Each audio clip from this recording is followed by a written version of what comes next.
तुम्हा सर्वांचे स्वागत आहे आपल्या चॅनल आज का नवीनवर। तर बघा विद्यार्थी मित्रांनो, आज का नवीन चर्चा भागामध्ये आपण अतिशय महत्त्वाची ठिकाणी माहिती बघणार आहोत।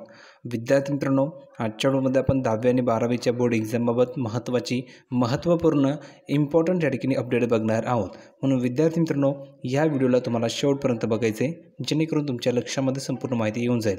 सर्वप्रथम सर्व विद्यार्थ्यांनी व्हिडिओ लाईक करून द्यायचे, कारण तुम्हाला तर मिळणार नाही। ज्या विद्यार्थ्यांनी आपल्या चॅनलला अजूनही सबस्क्राईब केलं नसेल अशा सर्व विद्यार्थ्यांनी ताबडतोब खाली लाल बटनावर क्लिक करायचे, फ्रीमध्ये आपल्या चॅनलला सबस्क्राईब करून घ्यायचे, जेणेकरून सर्व अपडेट तुम्हाला तुमच्या मोबाईल फ्रीमध्ये मिळणार आहे। कोणतीही नवीन अपडेट तुमच्याकडून मिस होणार नाही आहे। म्हणून एकही विद्यार्थ्यांनी चुकता कामा नये, सर्वांनी ताबडतोब चॅनलला सबस्क्राईब करायचे आहे। तर बघा विद्यार्थी मित्रांनो, अपडेट अशी आहे, 10वी 12वीच्या परीक्षांचं वेळापत्र माहिती आहे का? बोर्डाच्या परीक्षा कशी होणार आहे हे माहिती आहे का? जाणून घ्या। सोलापूर जिल्ह्यात मित्रांनो 10वीला 176 तर 12वीसाठी 114 परीक्षा केंद्र देण्यात आलेले आहेत।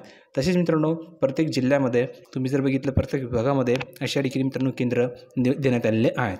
आता बघा, इयत्ता 10वीची मित्रांनो बोर्डाची जी परीक्षा आहे ती परीक्षा 1 मार्चपासून या ठिकाणी बघा, तुम्ही जर बघितलं 1 मार्च रोजी, तर 12वीच्या विद्यार्थ्यांची परीक्षा 21 फेब्रुवारी रोजी या ठिकाणी परीक्षा सुरू होणार आहेत। म्हणजेच 10वीची बोर्ड परीक्षा 1 मार्चपासून स्टार्ट होईल आणि 12वीची 21 फेब्रुवारीपासून। ठीक आहे। पुढे बघा, सोलापूर जिल्ह्यात यंदा मित्रांनो 10वीच्या परीक्षेसाठी 5 तर 12वीच्या परीक्षेसाठी तुम्ही जर बघितलं 4 केंद्र वाढलेली आहेत। 10वीच्या विद्यार्थ्यांची परीक्षा 176 केंद्रावर आणि 12वीची परीक्षा जिल्ह्यातील 114 केंद्रावर होणार आहे। 10वी 12वीच्या विद्यार्थ्यांची प्रात्यक्षिक परीक्षा फेब्रुवारीमध्ये होणार आहे, तर लेखी परीक्षा पहिल्यांदा 10वीची सुरू होईल आणि पुणे बोर्डाने परीक्षेचे वेळापत्रक यापूर्वी जारी केले आहे। यंदा सरमिसळ पद्धतीने परीक्षा होणार असल्याने सोलापूर जिल्ह्यातील परीक्षा केंद्रामध्ये वाढ झालेली आहे। 10वीच्या परीक्षेसाठी सोलापूर जिल्ह्यातील 65,749 विद्यार्थी बसले आहेत, तर 12वीसाठी पुणे विभागात मित्रांनो 2,54,306 विद्यार्थी आहेत। परीक्षेच्या दृष्टीने सध्या शाळांकडून तयारी सुरू असून सराव परीक्षा प्रश्नपत्रिकांचा सराव सुरू आहे। मागील परीक्षांचा अनुभव लक्षामध्ये घेऊन बोर्डाने मित्रांनो विशेष पथकात या ठिकाणी वाढ करण्याचा निर्णय घेतलेला आहे। प्रत्येक जिल्ह्यासाठी बोर्डाच्या विशेष पथकाचा परीक्षेवर वॉच राहणार आहे। शाळांमध्येही बैठे पथक कार्यरत असणार आहेत। कॉपीमुक्त परीक्षेसाठी पुणे बोर्डाकडून ठोस नियोजन केले जात आहे। आता बघा मित्रांनो, सरमिसळ पद्धतीचं अनेकांना धासते। आता कशा प्रकारे बघा, दरवर्षी नेहमीप्रमाणे एका शाळेतील किंवा कनिष्ठ महाविद्यालयातील विद्यार्थी एकाच परीक्षा केंद्रावर परीक्षा द्यायचे, पण एकमेकांच्या ओळखीतून कॉपी प्रकार घडत असल्याची बाब निदर्शनास आली आणि या पार्श्वभूमीवर आता पुणे बोर्डाने यंदा परीक्षेसाठी सरमिसळ पद्धत अवलंबण्याचा निर्णय घेतलेला आहे। एकाच शाळेतील विद्यार्थी आता वेगवेगळ्या केंद्रावर परीक्षा देतील।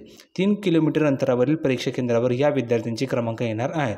त्यामुळे अनेक शाळांची चिंता वाढलेली असून काही शाळांनी शिक्षण अधिकाऱ्यांच्या माध्यमातून परीक्षा केंद्रात बदल करण्याची मागणी केल्याचंही बोलले जात आहे, पण बदल अशक्य असल्याने शाळांनी 100% निकालासाठी नोट्स देणे, सराव घेणे सुरू केले आहेत। ठीक आहे। तर अशा प्रकारे मित्रांनो निर्णय घेण्यात आलेला आहे। सरमिसळ पद्धतीच्या ठिकाणी अवलंब होणार आहे। आता याने काय होणार आहे तर मित्रांनो लक्षात घ्या, आता तुमची एक्झाम जर तुम्ही बघितलं, तुमची ही शाळा आहे, ठीक आहे, तर ह्या शाळेतील जवळजवळ 25 विद्यार्थी आहे। आता हे जे काही 25 विद्यार्थी आहे, तर मित्रांनो हे जे 25 विद्यार्थी तर ह्या 25 विद्यार्थ्यांना सेंटर एकाच ठिकाणी अगोदर मिळायची, एकाच शाळेमध्ये या ठिकाणी सेंटर असेल, पण आता होणार नाही। या 25 विद्यार्थ्यांना अर्धे विद्यार्थी इकडे, अर्धे विद्यार्थी ह्या सेंटरवर असतील। म्हणजेच मित्रांनो तुमच्या जवळील जितके सेंटर आहेत, मग आता तुमच्या जवळील 3 सेंटर असतील, 2 सेंटर असतील, तर त्या ठिकाणी तुमच्या विद्यार्थ्यांना डिवाईड केलं जाईल। काही विद्यार्थी इकडे असतील, काही विद्यार्थी इकडे असतील, काही विद्यार्थी इकडे असतील। तर यामुळे मित्रांनो काय होणार आहे, तर कॉपी या ठिकाणी जो प्रकार त्या ठिकाणी टाळता येईल। त्यामुळे मित्रांनो हा निर्णय ठिकाणी घेण्याचं ठरवलेलं आहे। तर मित्रांनो अशा प्रकारे ठिकाणी बदल झाला आहे आणि विद्यार्थी मित्रांनो याने खूप साऱ्या विद्यार्थ्यांचा फायदाही होणार आहे, खूप साऱ्या विद्यार्थ्यांचं नुकसानही होणार आहे। तर तुमचं काय मत आहे कमेंट सेक्शनमध्ये लिहून पाठवा। ही अपडेट कशी वाटली कमेंट सेक्शनमध्ये लिहून पाठवा। व्हिडिओ आवडला असेल तर लाईक करा, शेअर करा, चॅनलला सबस्क्राईब करायला विसरू नका। व्हिडिओ पुढच्या व्हिडिओमध्ये नवीन अपडेट घेऊन, तोपर्यंत धन्यवाद।